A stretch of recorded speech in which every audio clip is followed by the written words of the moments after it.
Greetings. Welcome back to the Cape Lead Revolution. This is Chachi once again with edition number 3 of Leaders with Leaders. Last time I found myself in the Republic of South Korea, so that's amazing. But here we are today at the Kendrick Club, the enlisted club here at Joint Base San Antonio Randolph with the Command Chief of Air Force Personnel Center, Chief Master Sergeant Kenny Lindsey. Chief, welcome to the podcast. Thanks a lot, Chachi. You bet. All right. So, first things first, we kind of talked about a lot of stuff today. Let's just talk about the award ceremony today. Okay. Talk about your people at the annual awards. Yeah. What are your thoughts? Tell them about just the energy in the room. And so I'll tell you, the energy in particular, we changed the venue last minute. We were going to do it in the courtyard. And then yesterday we made the decision, hey, let's keep it in the Park Club. And so expectations, out the window. Now we have to just get this ceremony complete and hopefully it meets expectations.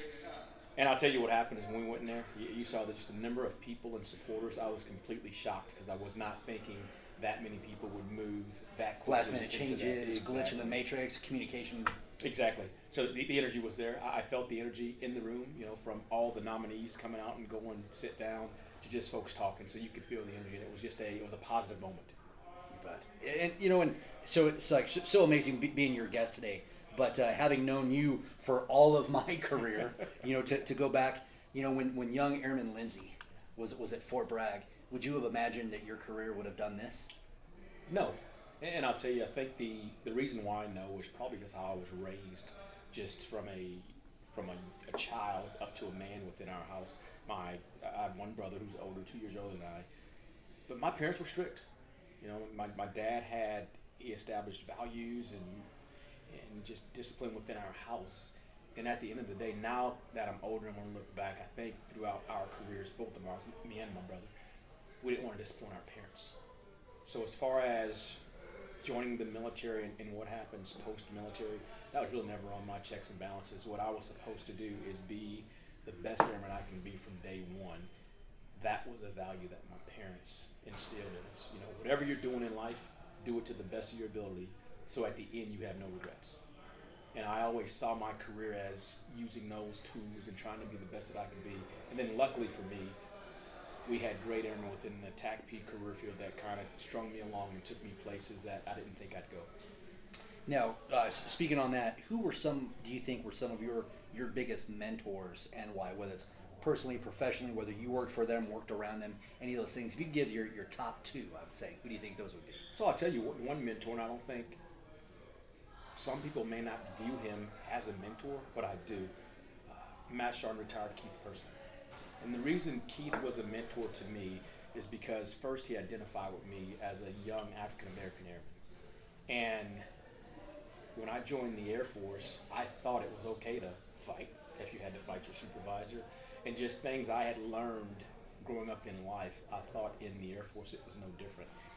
He was the first person that stopped me after I did something that was wrong and said, you can't do that in the Air Force. And he used himself as an example of what not to do. And he told me, you got potential, don't go down the same road that I went down. You can't do that again.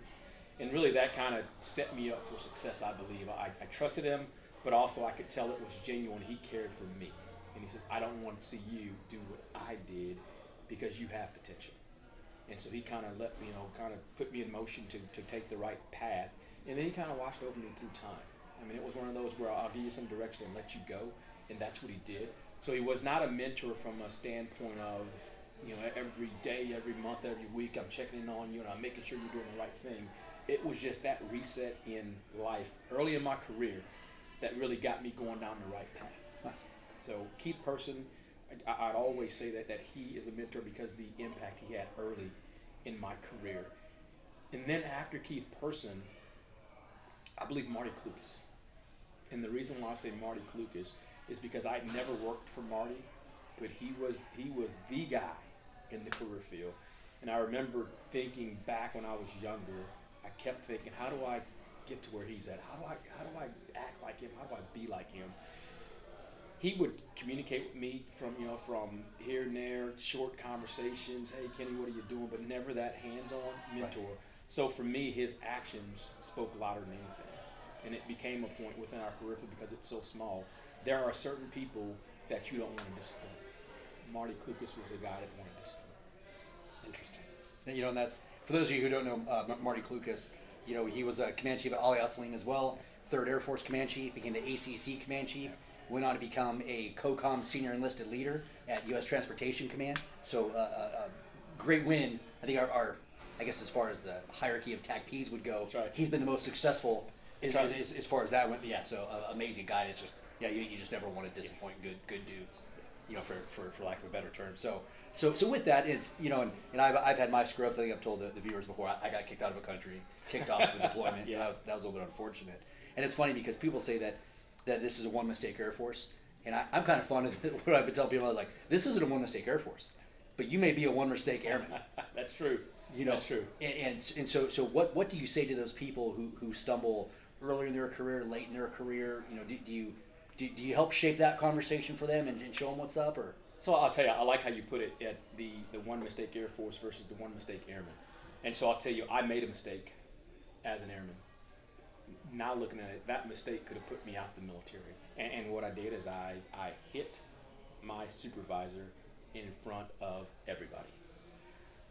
And someone took me aside and said, hey, you can't do that, Airman Lindsey.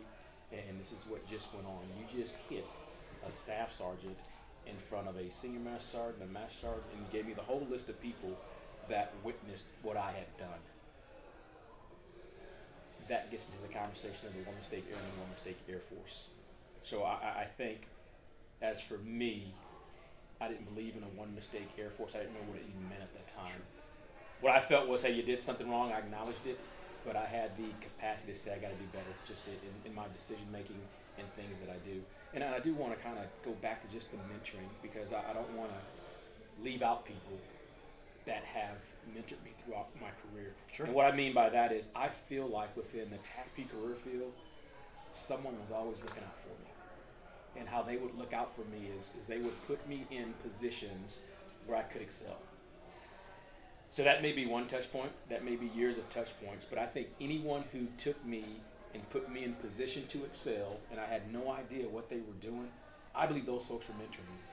So it's not necessarily the thing that we believe in when we say mentorship, someone who's always there with you and kind of guiding you along the way.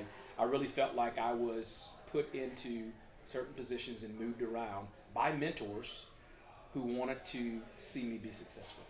So I see all those folks, and there's a list of people that I can look at from that perspective to see, man, all these folks actually helped me get to where I was getting. And then I felt like a lot of people were supporting me as they were pushing me along. So along the way, how many negative attitudes or how many people did you experience that were trying to hold you down, or I guess not even that bad, but at least weren't posturing you for extreme success? How did you work with them? How did you persevere? How did you overcome? So really, there's only one person that even I can think of that I felt did not care for Kenny Lindsey. And because I believe that person felt that I was being moved around too quick, and I was labeled at one point at Fort Bragg, hey, he's the golden child, so you can't touch the golden child. I didn't understand it early on in my career. I definitely know what it means now. But I never worked directly for that person. So they saw it from afar, and they labeled me based on things that they saw, or maybe conversations that someone had with that person that I had no idea about the conversations that were going on. Again, my whole mindset was, whatever you do it hard, try to do it right, and don't make the same mistakes. And I feel that some people saw that in me, and they took it upon themselves to say, let's put this guy, into these certain positions. But I don't have anyone that I could think of that deliberately went in to say, I'm going to wreck this airman's career, or I don't like what he's doing, so I'm going to have an impact on it. I just feel like within the career field that I was truly taken care of, and people put me in position to be successful. Okay, so as far as, and now that you're in a very successful position, as far as the enlisted hierarchy of the United States Air Force, what have you learned as a command chief? This is your 4th command chief, John. Yes. So what have you learned as a command chief that you would like every young airman to know out there about the United States Air Force? And separately, what about leadership have you learned that you would like John and Jane Q. Public to know about leadership from the stuff that you've learned as a command chief? So the first part, you talk about what I want airmen just to know from a command chief perspective. And I think what that becomes is don't worry so much about where you're going. Enjoy the ride that you're on right now, and enjoy that ride to the fullest. And what I mean by that is, if you're riding the greatest roller coaster in the world, you don't want to ride it one time and forget about the loops and the twists and turns that happen. You want to enjoy it, you want to see it coming, and you just want to take all that stuff in to get a real feel for what's going on in life. And so I would say for younger airmen, enjoy every step of your ride, and don't rush to success. I believe don't rush it. Sure. You know, let nature take its course, enjoy the ride, and then live it to the fullest. You know, no regrets. Not, hey, I'm doing this job right here and I hate it, I want to go someplace else. Don't be that airman. I'm in a job that's not as desirable, but I'm going to do the best that I can do. And when I leave it, I want to leave it better. So I think that goes to younger airmen when you look at where you're going and just the types of jobs that we get and things that you're asked to do, best of your ability, no matter what it is. As far as being in this capacity now, and what you said, what I'd give to other senior NCOs. Oh, sorry, and anybody not even military, just as far as a leadership lesson that you can give anyone, military, civilian, you name it. So the big one for me, and I think I'm still challenged with this at times, is patience. Patience, and also someone told me before that sometimes you should just shut up. And what I mean by shutting up is, depending on your type, sometimes we communicate too much, we over communicate. And what that does often is that pushes people away who are not inclined to talk as much. So sometimes if we just shut up and listen to what's going on, hear the white noise, you'll be a lot more productive. So from a leadership perspective, shut up, listen to what people have to say. I'm a strong believer in talk the talk, walk the walk. What you say you have to do, and again, back to no regrets. Leadership and decisions, especially being a command chief now, especially being at AFPC, there are some things that we have to do that aren't very popular. A true leader is going to make that hard decision, whether it's the popular answer or not. If it's the right answer, a leader is going to make it, and then you're going to stand by it. Don't take things personal. You know, so for a lot of times for me, especially in this current position that I'm in, if I can go to sleep at night and know that the right decision was made in my heart, you know, based on Air Force priorities and missions, based on airman needs, if you can lay down and say, I made the right decision based on this information, and I or me never came into the equation, you probably did the right thing. And I think once you start saying too much of I and me, and your opinion becomes more important than what's right or wrong, I think that's when we start veering to the left and right, and that's when it becomes negative. So that's awesome. That's kind of come up in conversation, you know, today. You know, that I or me versus us and we. Yes. You know, doing that stuff, and kind of like you're talking about is, I kind of stole this from a couple different areas. I'm a firm believer in that. I can only ask 5 things of people. Uh-huh. Do what you can with what you have at that time, regardless of the environment, whether you want to or not. That's right. And I think like if you can roger up to those 5 things when you lay your head down at night, you should be able to sleep well. That's right. You know, tomorrow that decision may end up proving itself wrong, but that's fine. New information comes in. That's right. You know, people swap out, and it's different. But I'll tell you, I want to capitalize on new information coming in. So I think some leaders have a hard time, even with new information, changing their decision or changing their position based on that new information. Some want to be right based on principle, and we don't take a step back and say, you know what, new information I didn't have, and just call it like you see it. Hey, I was wrong. There's not a thing wrong with saying, hey, I was wrong on that. New information came, and this is what we're doing now. And I think often once we make a decision or determine this is the course I want to take, we try to take that course at no fail, and this is what we're doing now, and there's going to be a lot of damage on peripherals, but this is what we're doing because this is what we said. It's great to take a step back and say, you know what, we probably have it wrong. Let's go ahead and adjust course, and let's do it again. you know, we had a great conversation today, and one of the notes that I took down for a future podcast was, you know, you can't undrop a bomb. That's right. You know, like once that decision is made, it's either going to hit the target or not. That's right. It's going to be the right target or not, And then, so for a lot of us, I think we've learned a great deal of humility in understanding the ownership of right and wrong. That's right. Basically, because you can't pull that bomb back, and it's going to explode somewhere. Exactly. And you got to own wherever it explodes. And so how do you help your leaders? How do you shape a conversation for the people that you work with to make sure that it's not about whether you're right or I'm right. It's about us getting the conversation right, and it's about the people at the other side of the computer, the other side of the phone, the other side of that request to AFPC. How do you get people to kind of own up for that? I'll tell you what I've done recently is I try to paint a picture through stories. I think stories are very powerful, but also what stories do is it puts a face to those names and digits and things like that. Before General Kelly left to be the Air Force A1, he had established a gold standard with an AFPC, and what he would say is we want to operate the gold standard all the time. When you just say the gold standard just as is, that can mean a bunch of different things. There's really no feel, no touch to what a gold standard is, because your gold standard can be different from my gold standard. And both of us can be saying, hey, we operate at the gold standard. And so when he and I talked about the gold standard, he asked me, what did it mean to me? And I told him, I said, sure, in my opinion, I have a story about gold standard that will stick with me the rest of my life. And I ended up sharing that story with AFPC because I felt it would resonate, people would understand it and say, wow, I got it. I know what gold standard means to him, and I have a similar story that probably makes sense. And so my gold standard story, if I can. Please.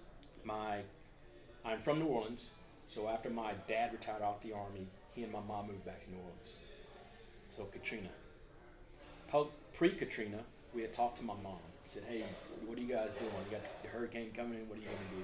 And like any good New Orleans, we're going to stay here and ride it out. We're going to be okay. So my dad had worked for the sheriff's department. He was going to work. My mom was going to go to my grandma's house, who lives in New Orleans. So the storm goes through, everything's fine. We talk to our parents after the storm passes, but before the levees break. So once the levees break and we start seeing all the news coming in, we could not get a hold of our parents anymore. So just so happens my mom she gets evacuated and she goes to someplace in Texas. My brother was stationed at Fort Hood. My brother communicates with my mom and say, got mom, where's dad at? I was stationed in Hawaii at the time. Well, just so happens I see my dad on CNN moving prisoners. So they're in boats moving prisoners around, shuttling people. I'm like, okay, dad's good. He's on CNN. So I watched my dad on CNN for about 2 days. And then all the prisoners have been moved, and you don't see that captured anymore. So it's like, where's dad? He should be contacting us now because they're done with the prisoners. So I find out that all the sheriffs had moved to a different location in Louisiana. I get the phone number. I call up to that area, and I establish a rapport. Hey, this is who I am. My father is James Lindsey, and saw him on TV moving prisoners. And they said, oh, yep, your dad was here, but he went back to New Orleans. Why would he go back to New Orleans? He went back to get your mom. Ooh, that's not good. That's what I'm thinking to myself. So what happened was the bridge that they were evacuating the prisoners from was about 2 or 3 miles from my grandma's house. So what my dad thought he was going to do is to get dropped off on a bridge in New Orleans. When a flood comes through, the next day all the water's gone. So he was going to walk from the bridge to my grandma's house and link up with my mom. What he didn't realize is how deep the water was, but it wasn't going anywhere for a while. And so as my dad tells me the story, he said he gets on the bridge day one. He walks down into the water. Whoa, water's too deep. He turns around, he goes back to the top of the bridge. He does this same routine for 4 days. On the 4th day, so he hadn't eaten any food, he hadn't drank any water. On the 4th day, he goes to the top of the bridge, and just so happens there was a stalled bread truck on top of the bridge. My dad sits in the wheel well of his vehicle, and through conversation, he said, I told myself this is how I'm supposed to die. And so he said he sat down and he said he was done. He didn't have the energy to walk anymore, couldn't get to my grandma's house, so I'm just gonna stay here and I'm gonna die. A couple hours later, helicopter's hovering overhead. My dad looks up, it's the Coast Guard. He kind of does a wave. Coast Guard helicopter lands, they grab my dad, they shoot him up with IVs, and they evacuate him to another place in Louisiana. Well, by now my mom's in Texas with my brother. My dad calls me up, so he doesn't have any numbers. He remembers mine for some reason. He calls me up. and he says, "Hey, I'm at this shelter. Where's your mom?" I said, "Mom's in Texas with Brian." He says, "I need to link up with your mom. How do I do it?" And so he and I are talking back and forth. He says, "Hey, I can get a bus. I can catch a bus from Louisiana to Texas. I can get there, later on tomorrow night, and I'll link up with your mom." And I said, "Dad, no way." I said, "I'm going to fly you from Louisiana to Texas." And he says, "Well, I don't have anything. I lost my wallet in the water. My uniform's getting eaten up because of the stuff that was in the water. I don't have my gun. I don't have anything. Hadn't shaved in 5 days. I don't think I could fly." I said, "You let me worry about that, but you're not going to catch a bus to Texas." So we get out the phone. I said, "I'll call you back." Get out the phone with him, and I called American Airlines. And I said, "Let me give you the story about what just went on in the conversation that my dad and I had." So I give them the whole story. My father's a Katrina survivor. This is what's going on. He was a sheriff.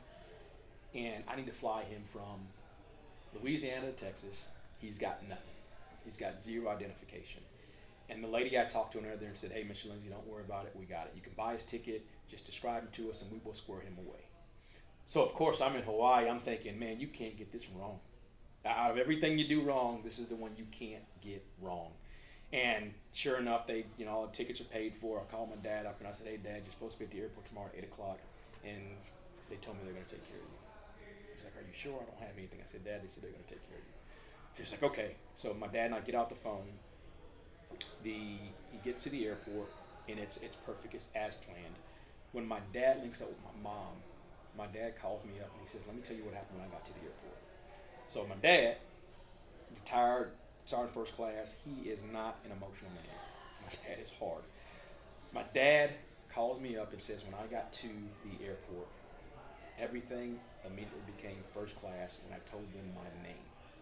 They put me in a room, they fed me, they gave me vouchers, they gave me clothes, all this stuff, until I linked up with your mom." My dad was crying when he was talking to me. So for me, when we talk about gold standard, that is no doubt the gold standard to me. So no matter what people say about American Airlines, to me, you can never beat down American Airlines enough, because in time of need, they took care of our family. So when I think about gold standard, from what General Kelly said, that puts some feelers and some touches. This is what gold standard looks like. It's not just the word that we throw out there and say that's our goal. This is what gold standard looks like. And for me, that's the story I shared with AFPC on this. Is when we talk about it, it should feel like something. It should do something inside you to say, wow, this is actually what we mean when we say gold standard. That translates to every action we have with an airman, be it on a computer, on a phone, however we communicate with airmen. We should always be thinking about the gold standard. How do we want our family to be treated on the other end when they're in time of need? That. So, hey, cheers to your father and to American Airlines. Like that's amazing. Absolutely amazing. And so with that, and I talked a little bit about it today. Is the AFPC is definitely a service-oriented organization. The United States Air Force is a service-oriented organization as far as the other services go. And it's funny when General McDew was the commander of U.S. Transportation Command, he's like, you know what? I'm the only combatant commander that gets thanked by the other combatant commanders. Yes. That was a pretty unique perspective. So what words would you have to say about everybody who relies on these service organizations? Because by and large, your organizations like AFPC, they never hear it when they're doing their job perfectly. That's right. All they get is all the hate when something goes wrong, or when people have a vague or generalized understanding of what happens here, rather than a distinct and targeted that. So what words do you have for those people who may be hypercritical of service organizations? Number one, I tell them to be patient, but also, there's been a culture change within AFPC. Be patient, but also trust in the leadership. If you see goodness going on, it's just like, here's like I tell a lot of the other command chiefs, what is winning for AFPC in my eyes? Right now we have airmen who will go on websites, blog sites, and they'll see negative communication about AFPC. And I'll have airmen that want to defend themselves. Well, hey, that's not the truth. This is what really went on. This is what you don't understand. This is what the policy says. And they take a lot of time defending our actions within AFPC. What true winning is to me in AFPC is when those customers who are being supported well, when those chiefs are getting what they need, that they tell their airmen, get on a blog site, and why don't you be the person who defends AFPC? Don't make AFPC defend AFPC. And so I say that to mean when we're defending ourselves, we probably have more work to do, just to be transparent. There's probably more work for us to do if we feel we have to defend ourselves. Once you stop defending yourself, you're probably doing the right thing because you have other people who are stepping in and saying, wait a minute, that's not true. This is the rest of the story that you don't know. So there's a communication chain that has to take place. But then also those folks who are feeling the goodness, step up and help us. But I don't like the idea that our airmen feel like they have to get out into the social media realm and defend our actions. And then on our part, when we're doing it exactly right and we're operating at the gold standard, that's going to take care of itself. So I definitely believe that's both ways. The field should understand some of our challenges and some of our roadblocks and things that we try to get around, but then also we should understand it from being in the field. And I think once all of us have a great understanding, the negative communications would probably stop or at least be minimized. You bet. You know, and you said it like a couple times now, just as far as patience goes. Yeah. You know, and for those of you listening and watching out there, you know, if you go to a car dealership to get your car worked on and you sit there for a couple hours, you may become very impatient. Yeah. But if you never turned wrenches and you don't know what the workload is at the dealership, they may be very expeditious in getting to your vehicle in time, but you don't have the wherewithal to know that. Yeah, exactly. You know, or, you know, granted, you know, and obviously people do it about cable. Yes, we'll be at your house from 8 a.m. to 5 p.m. Just be around there. So that's a little bit frustrating, right? But again, we don't have the perspective of being a cable guy, other than like, you know, the Jim Carrey movie, obviously. Yeah. But I guarantee it doesn't play out that way. But so, you know, so much is patience. Yeah, and that's why I try and tell people. I was like, you know, if you're going to be impatient or get frustrated at this system or people, just ask yourself, what knowledge do you have of that enterprise? Like how much knowledge do you have of what's happening right here that's frustrating you, and whether you really have a right to be frustrated? Yeah. Because you may not have that right. You know, as far as teamwork and being good dudes, I think patience ends up being key. Agree. You know, and so here's something that the camera can't see from this angle, but the amazing Ranger tab you have on your left sleeve. Yes. As one of the few, truly few, Air Force airmen that have received a Ranger tab and actually stationed with the Rangers.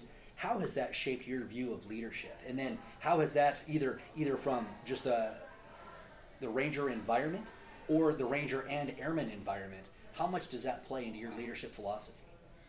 I'll tell you the Army perspective, Ranger side, it plays into it a lot, especially during my time at 3rd Ranger Battalion.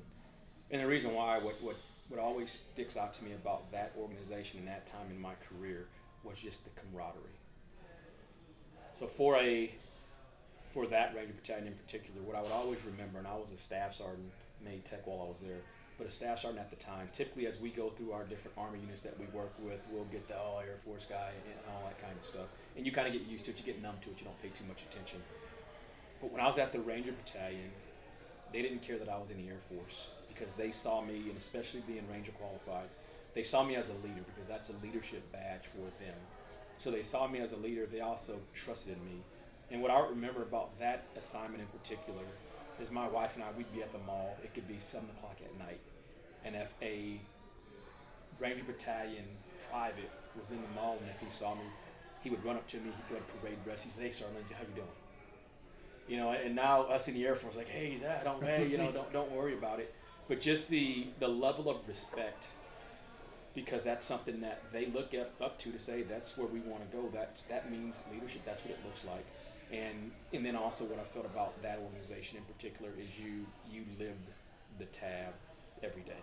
It wasn't just about going to school and saying, "Hey, look, I got a Ranger tab." In a Ranger Battalion, it's about being we're going to do the do. We're going to do the mission, and we're going to do it good. We're going to do it fast, and we're going to be the best that we can be. And so just that level of confidence, that level of camaraderie, but then also we knew as an organization that we were as strong as our weakest, but they didn't let anybody be weak. Everyone was going to be strong. And so just a different aspect from Ranger Battalion, how the Army viewed it, and then Air Force and Ranger, it's a little bit different. So besides your special warfare airmen career fields. Sure. Some really don't identify with it. They'll say, yeah, you went to Ranger School. I'm not really sure what it is. And so it's, for me, I don't try to explain what the school is. More like, if you just go Not take a good translation. go here and there. take a look at the, online, and you can kind of see what it is. The special warfare airmen that do it, they understand what it is. So I'm not sure, from an Air Force perspective, how it's viewed. Does someone say, yeah, that's good that the guy went to that school, or is it, yeah, he's off the reservation and he's just playing Army games type of thing? So I'm not really sure. I hadn't asked the question. And honestly, just with me in general, and it probably goes back to my first command chief job, I was very hesitant to ever wear ribbons in just my blue long sleeve or short sleeve shirt, because I'm of the mindset I don't want someone to judge me based on where I've been. I'd much rather they judge me from today forward, as opposed to, this is his resume, this is what he's done, he must be okay, he must be squared away. Right. Just never, I'm not comfortable with that. I'm much more comfortable sanitizing myself and saying, oh, hey, from today forward, that's how I want you to paint a picture of Kenny Lindsey. Don't worry about what I did previous to this. So my first command chief job, I went in deliberately saying, I'm not going to do all these things because I didn't want to be judged based on history. The ironic thing about that is I was judged before I arrived, because people will pull your bio, they will look at things, and they will already say, yep, here comes this Air Force Army guy coming in here, and he's going to do all these things because of his background. And so I fought hard not to be that person. And so do you think that was, so once you got there and started interacting, do you think that helped or hurt you? A lot of my experience was people had those preconceived notions of like oh, here comes who chief.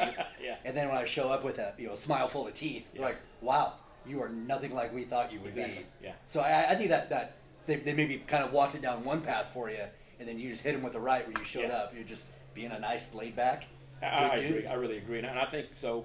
For my first job, I think it did help me, and I'll tell you that particular job, there were a lot of chiefs. Which was there. 7th Bomb when you got Dice, correct? Dice.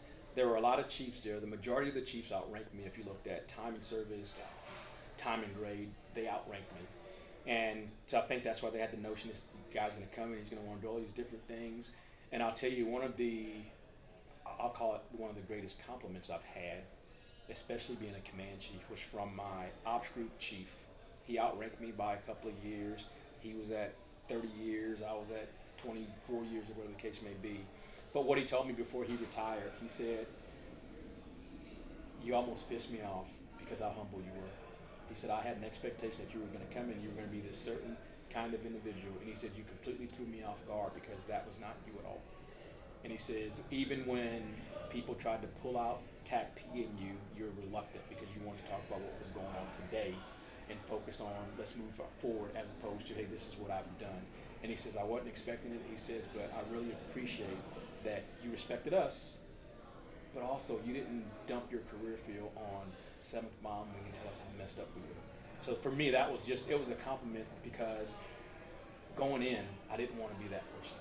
I wanted to go in and I wanted people to judge me based on what I do from today forward, and then let's talk about it when I'm going away. That's awesome. That's awesome. So we will carry that into our first break. Okay. So we'll be back here in a little bit. So just stay tuned for the second half of Leaders with Chief Master Sergeant Kenny Lindsey.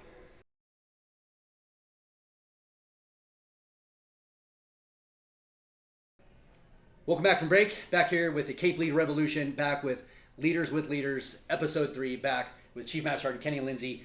So Chief, we're kind of talking at break here about our understanding of benefit of the doubt. Yes. So what would you like to talk about as it relates to benefit of the doubt with AFPC and kind of the Air Force enterprise? I think I'd like to start with the Air Force enterprise as a whole, and I think this takes me back to my earlier days as a chief and as a command chief, and just some of the rumors that you would hear going on. And I think it would be in a situation where something comes down from the Air Force level, from our senior leader level, it filters through the different MAJCOMs down to the NAFs and the wings, and it gets all the way down to the airman sitting in the squadron. And that airman has a supervisor who doesn't really care about the policy that was just not put in place or what was ever said. That NCO tells that airman, hey, this is crap, I don't know what they're doing, this is just, what are they thinking up there? That airman starts thinking the same thing, because that airman believes in that supervisor, and the supervisor will never steer me wrong, So yeah, whatever that supervisor said, it must be right. And so that airman kind of badmouths the Air Force as a whole because my supervisor just told me this is a bad thing and we shouldn't listen to it. And they don't know what they're doing. The reality of it is, our senior most leaders in the Air Force don't wake up in the morning and saying, I want to screw Airman X today, so I want to put this policy in place. They don't do that. Right. We have to understand they don't do that. So what I would tell, especially to a younger airman or maybe a frontline supervisor, first-time supervisor, is when something comes down from the Air Force and you think that, oh, this is wrong, what are they doing? Before you open your mouth and say, what's going on, what are they doing? I'd encourage you to get online, to search our senior leaders, and I guarantee you that subject that you're talking about, you will find it in one of their speeches or something, and you'll get the rest of the picture. Yes. So you'll get the whole story. Back to benefit of the doubt. Our senior most leaders are put in positions for specific reasons. We have got to give them the benefit of the doubt that the decisions they make are sometimes tough decisions. It's right for the Air Force, and it's right for the strategy. It's right for the United States. So it's right for us as a whole. And I think every time a situation comes down that you disagree with or you think this isn't right, number one, do the research. But number two, whether you like it or not, give the person who's delivering that message the benefit of the doubt that they're doing the right thing. And maybe I don't have the entire picture. Sure. And then your job becomes, let me work with my supervisor up the chain to get that entire picture so I understand what's going on. You know, and so to this point, if you remove the possibility that somebody made a decision specifically to piss you off, every other option becomes viable. That's right. Every other option. That's right. And it's that easy. You don't have to know which option it is, but every other one becomes okay. That's right. You know, it's not like the Air Force sets out to make tough decisions to piss off everybody or do that. And, you know, General Welsh, Chief Cody get a lot of hate about trying the divestiture of the A-10. Yeah. And I think as TACPs, Yeah. we didn't want to see the A-10 That's right. go away. But I think as senior Air Force leaders, we understood the decision. That's right. That if we only get X amount of dollars, and we have X amount of missions, the tough decisions had to be made. That's right. Exactly. I didn't want to see it go away. So, and again, and they were leading through sequestration. Like no one's had to do that, right? So that's tough too. So if you have a lot of hate for those two gentlemen, please have more patience, temper that a little bit because they had to make tough decisions in a tough time. Exactly. And if I could, so when you talk about Chief Cody and General Welsh, I think the other thing that's important, we kind of talked about leadership, we talked about it from an airman perspective, from a command chief perspective. I think sometimes we get lost in what leading and what following is. And so what I'll tell you is whatever level you are in the Air Force, and that goes all the way up to General Goldfein, and we can even say SECAF, whatever level you're at some point in time you're going to be a leader, and at some point you're going to be a follower. And they're interchangeable. Sometimes they can switch from minute to minute, from hour to hour, but you have to understand the role that you're playing when you're receiving or when you're delivering a message. And I think sometimes we get lost with based on position. Well, I'm a leader all the time. Nobody's a leader all the time. And if we took that step back and thought about what role am I playing in this message, I think we'd be better just as a whole. We'd be just better as individuals, but also we'd be more thoughtful in some of our decisions when we say, hey, what role am I playing? Understand that's the leader. It was probably pushed on them to a certain extent. Now I have to follow when I get it, and then I got to lead it when I stand in front of my airmen. Yeah. So that's it. I think in the Air Force we always say, you know, lead, follow, or get the F out of the way. That's right. Right. And so we present those as options. And to your point, spot on. Like these aren't options. These are three simultaneous things that we're doing every single day, and it's up to the smart leader to realize when they should be leading, when they should be following, when they should be getting out of the way, and that absolutely adjusts. And I think that kind of goes back to the conversation. And in my mind, I instantly viewed a pie chart because we're having a conversation a little bit about perspective. Uh-huh. Is that, you know, a chief is a chief is a chief, which is absolutely not the case, Right. but for all the best reasons.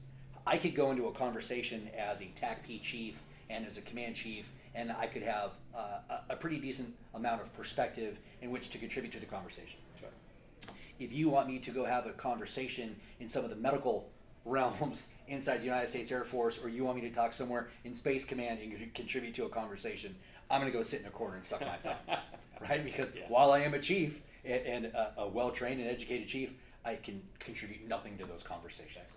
You know, and I don't think that as leaders, I just don't think we're open enough to say that to a lot. Like hey, the minute I'm in a conversation, there's this comedian talking about he just actually ran his mouth at the party saying, "Oh, I love museums." You're like, "Oh, which one's your favorite?" I have to go home now. And that's it. Sometimes well, I'm officially out of this conversation. Like there's nothing that I could contribute. But I think that ends up being huge, just knowing how you can and can't communicate based off of your knowledge or perspective. So knowing when to speak and not to speak is huge, which kind of goes back to, I'm not sure if there's a disconnect or not, but from my experiences, I want to get your opinion on this. Do you think that maybe there's a way to streamline or probably enhance communication between probably the airman tier and the senior NCO tier? Because I think that sometimes, a lot of times, but by and large, I'm not trying to talk bad about senior NCOs, because a lot of times they have to give direction, but a lot of times when they give direction, they share their perspective and don't allow airmen to share their perspective. Have you noticed the same thing? And if you have, what would you do to fix that? Yeah, so I do think that often we shut airmen down, because once we start talking, they will, okay, be quiet, the chief's talking, now I have to just follow, and that's what I'm going to do, and I'm not going to say anything now. So a couple of ways, and actually we've done this at AFPC, where we've had airmen panels, where we've put airmen up front, 3 or 4 airmen, and we let senior COs ask questions to the airmen, with the caveat, the senior NCO can't defend what they're doing. The senior NCO takes the airman feedback, and we log this. We take the airman's feedback, and if we feel like, oh, this is starting to get personal, I don't like how this feels, we can't communicate. We just keep it to ourselves and just let the airman talk. And what we do there is we try to encourage airmen to really give us their perspective, and really just what's going on in airmen's life today, because it's different. We're talking 20, for me, 30 years ago. Airmen today are different than when we were airmen. You bet. So it's important to put the airmen on the stage, yes, and we're going to ask you questions, and we want you to answer us. Where you give the airman the mic for 80% of the time, and the senior COs have the mic for 20% of the time. And I'll tell you, sometimes that's difficult for senior COs. It's difficult for chiefs, because we think we know the answers to all this stuff. When about 5 seconds into communication, I got the answer for you. Let the airman talk. Force us to listen.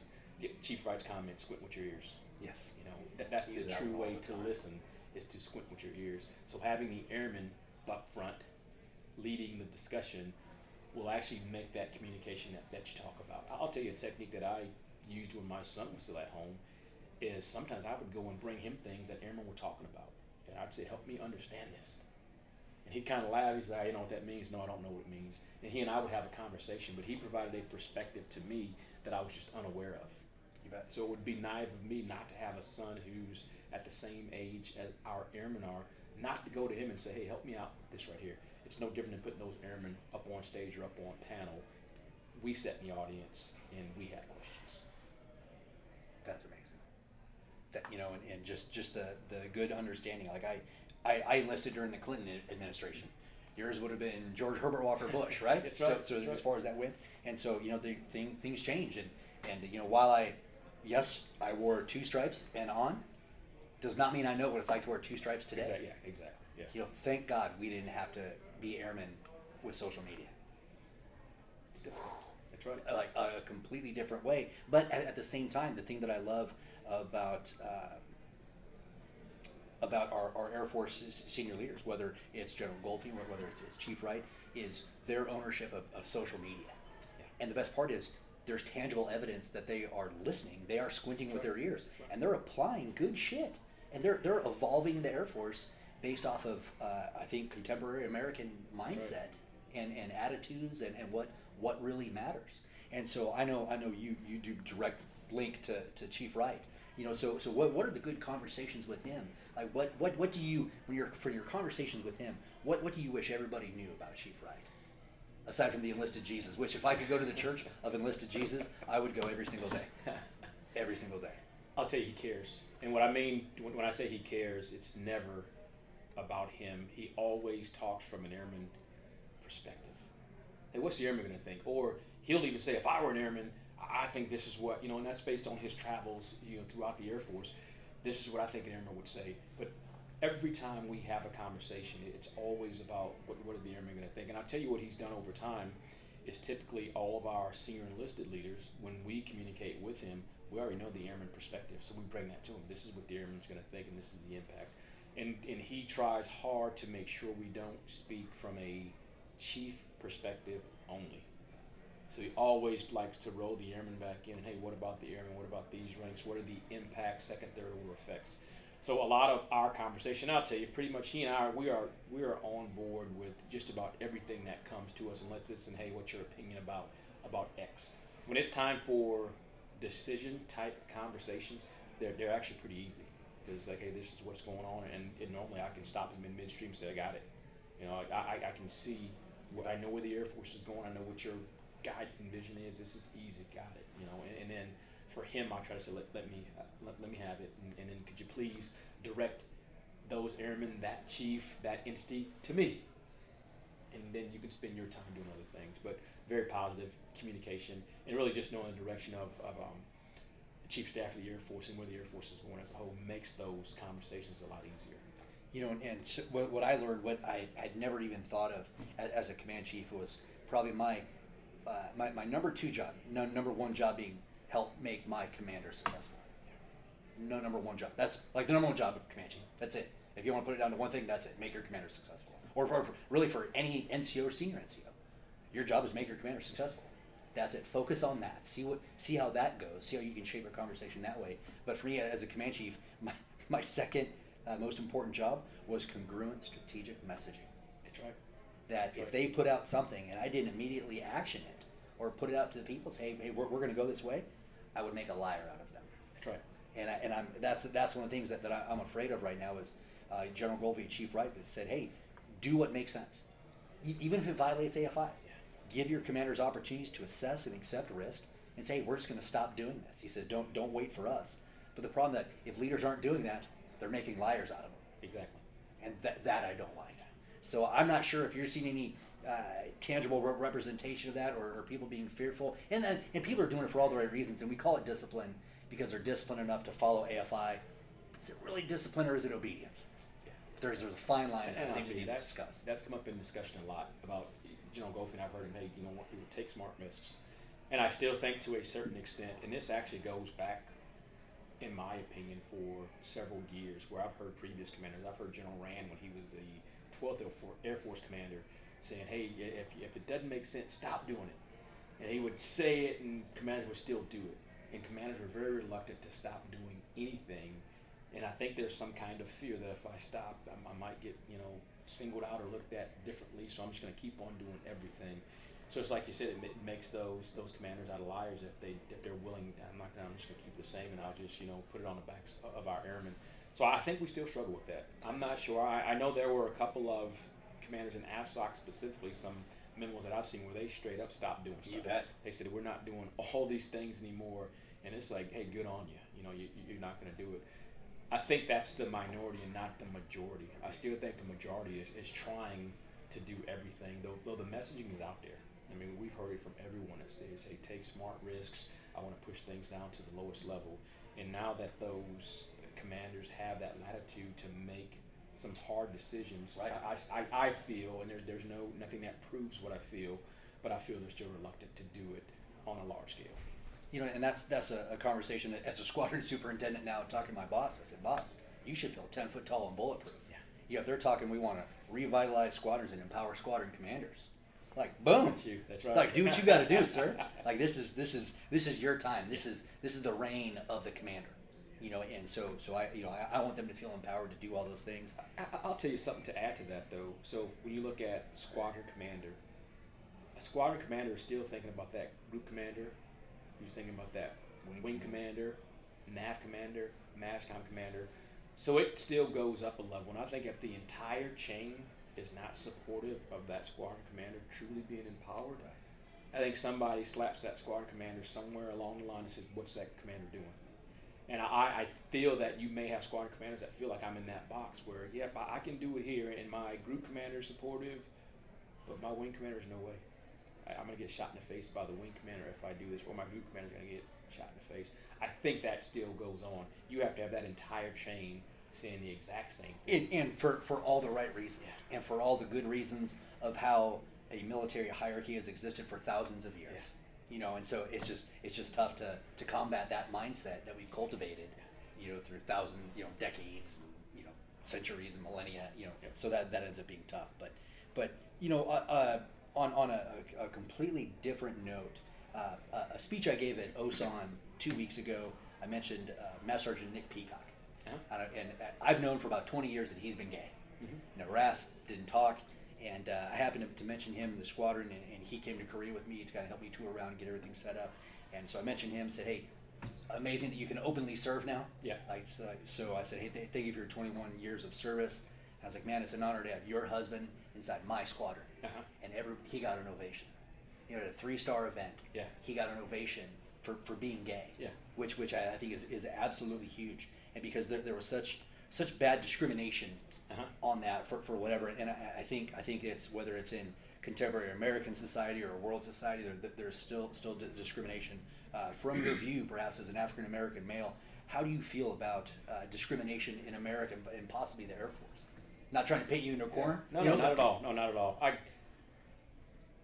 I feel like there's still discrimination within, of course, the United States, and I have, in my opinion, specific examples that prove to me these kinds of things still go on.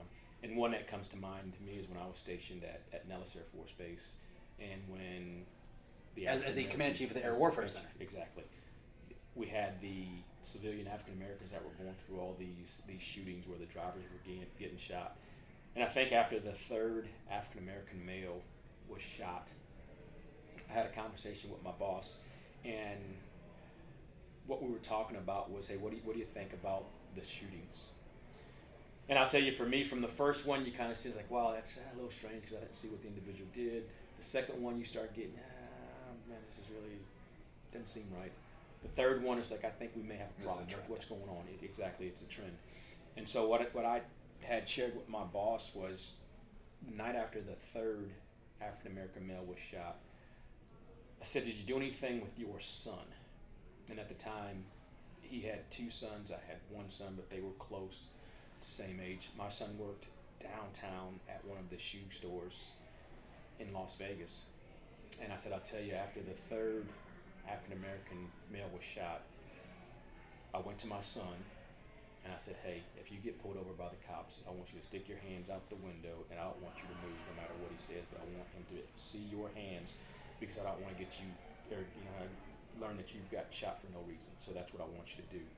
And when I talked to my boss at the time, I was asking, did you have similar conversations? And my boss said, no, just wouldn't even think about having a conversation like that with my sons. So for me, that showed me that it's different. Whether we want to believe it or not, it's different in how I view what goes on in society and how you may view what goes on in society. It's our own reels. This is real about life for you and for me, and this is just how we try to navigate this thing we call life. Also, what I remember about Las Vegas is if my wife decided she wanted to go shop for a nice purse, and if I was in my gym clothes perhaps, and if I watched her shop, typically when I look up, I'd see someone standing at the end of the aisle, an employee standing at the end of the aisle, but they wouldn't come to ask us if we needed any help. And then because I'm the kind of person, I'll do some things just to kind of prod and play a little bit, I'd walk a couple aisles over and I'd just stand at the end of the aisle, and what I would see is that same employee would walk to the aisle that I'm in, and they would just stand and look at me, but they wouldn't come and say, hey, do you need anything? So typically I'd walk down to them and I'd say, hey, don't worry, I'm not going to take anything, and they would turn around and walk away. And then my wife would continue shopping. Maybe it's me, maybe I'm wrong, but that made me feel some kind of way. I felt like we were being stereotyped and targeted to the point of, yep, they may take something, so let's make sure we have eyes on them. Though I know there's cameras in the store. Sure. So I shared that story with my boss as well, and I think there was a disconnect. She was like, wow, does this still go on today in the United States? And I said, yes, that's my reality. That's my reality almost every day. Different reality for him. From that perspective, I'd say, yes, there's still discrimination. It's gotten a whole lot better in the United States, but there is still discrimination. I think I'd be naive to say, no, there's none at all. Sure. I will tell you, I'm treated differently in uniform than I am outside of uniform. In a good fashion or no? A good fashion in uniform. If I'm in uniform and I am doing an event that aren't just military people, they understand the rank, they understand position, so they're more apt to come and talk to me, and we can communicate and rub elbows and things. If I went to a setting outside of the military, where primarily civilians, and let's say it's upper class,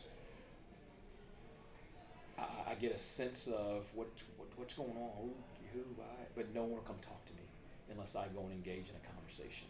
So I do feel that goes on day to day. To me, that's a normal for me. So it's just a life that we live in right now. Like I said, it's getting better. I think in 10, 15, 20 years down the road, it's going to be a lot better than it is today. But that's my current reality. In the military, I have not personally had those same kinds of challenges. I felt I had those same kind of challenges in the military. If it goes on or not, I can't say it does. I can't say it doesn't. But to I you, can say from a personal perspective, I have not dealt with it. One, because the career field, the TACP career field, really took care of me. They positioned me. They put me on a path that was going to make me successful. And then as a command chief, I felt that my bosses have all given me mutual respect, and it was never about race, gender, or anything. So I can't say personally I felt it within the military. you bet. Now, as this summer, you're going to retire, I am. culminating a 30, almost or right at 30, 31? 31. 31 year career to do that. So, leaving the Air Force, what are your thoughts? What have you learned? What was the biggest challenge? What was your biggest success? What was your biggest failure? What would you like to impart to the youngest generation? What would you like to impart to the newest chief that you helped get promoted? Like, what thoughts do you have for anyone out there who wants to make a successful career out of the United States Air Force? Wow. That's like 10 questions, isn't it? Yeah, so sorry. Pick and choose. Just pick and choose. No, I'm just playing with you. I'll tell you, I love being an airman. I love serving my country. I come from a family that served. My brother, recently retired off the Army after 31 years. My father retired off the Army. My wife retired off the Army. We are a military background. My grandfather was in World War II. And so just the opportunity not to come into the military, but to serve in the capacity that I've served in. And also people who trust in you, people who believe in you, people who are willing to follow you, based on your previous actions of whatever it may be. I really honor that, and I think that's what I'll miss about the military: the camaraderie, just the teamwork. The goal-oriented. Well, we gotta set this goal that's gonna be for us, not for me. It's never it's about us, and let's do it together. So, 31 years. Wow, a very long time. I wasn't supposed to be in the Air Force for 31 years. I was supposed to be in the Air Force for 20 years, and I was supposed to get out and go do other things. And then 31 years snuck up on me. And I'm happy to have served 31 years. It's time for me to get out the Air Force. I'll tell you, I'm getting out, and I'll be singing the Air Force song the rest of my life, because the Air Force has the military. And I say the military because my wife, as you know, she retired off the Army. But just us being in different services, how the military has taken care of us, and how the military assured that we stayed together as a family, we have zero regrets, serving our country. We were taken care of. And I'm proud of that. She's proud of that. Education, the travel, the experiences, the tough times, the fun times, the times that we've had together just within the community. Just no regrets at all. No regrets. I'm happy about my Air Force career. What I will tell you, though, I don't think anyone can retire out the military at any year point and say they've made it. So I still feel like there's work to do in the Air Force. There's work to do on me. I have not made it. There are a lot of things that I have done that I was proud of, that I could have done better and all that, but I have not made it. I won't ever make it. Once I retire, I did not make it. I just got to the point where it's time for me to get out the military. In that, though, I tried every day. And sometimes I tried and I messed up and I got it wrong. Get back up and you try again. So I'm happy just that, as a child, as a kid growing up, my parents instilled all those into me and my brother, as far as when you mess up, when you stumble, just get up and keep on going, and don't worry about what's being said about you. You do what's right by what's in your heart, and don't worry about everything else. Go take care of yourself. That is good advice. And for our viewers out there, to kind of recap again, you can't have this leadership conversation without touching on CAPE. You know, we talked about caring. Yeah. We talked about how much Chief Wright cares. That's right. You know, we talked about caring, growing, grooming, developing, doing all that. You talk about alignment, specifically when it comes to communication. You know, help. We talked about congruent strategic messaging. Yep. That is alignment to making sure that we're doing all the right things. We talked about letting airmen speak their mind. We're talking about perspective. Letting them share their perspective because it's different than when we were airmen That's right. or when we were NCOs or junior, senior NCOs. You know, to type of that stuff. And then lastly, just helping people with the expectations that they have. Every emotion is tied to an expectation, and so if you're frustrated about something, it didn't meet your expectations. If you're thrilled about something, it really exceeded your expectations. Right. So our ability to communicate the expectations, to lead all that stuff out there, it has been great. Chief Kenny Lindsey, I appreciate your time today. Thank you. I appreciate you hosting me here, telling me to be part of the AFPC family for a few days. It has been great. So cheers. Thank you very much. You're welcome. And we'll catch you here next time on the Cape Lead Revolution.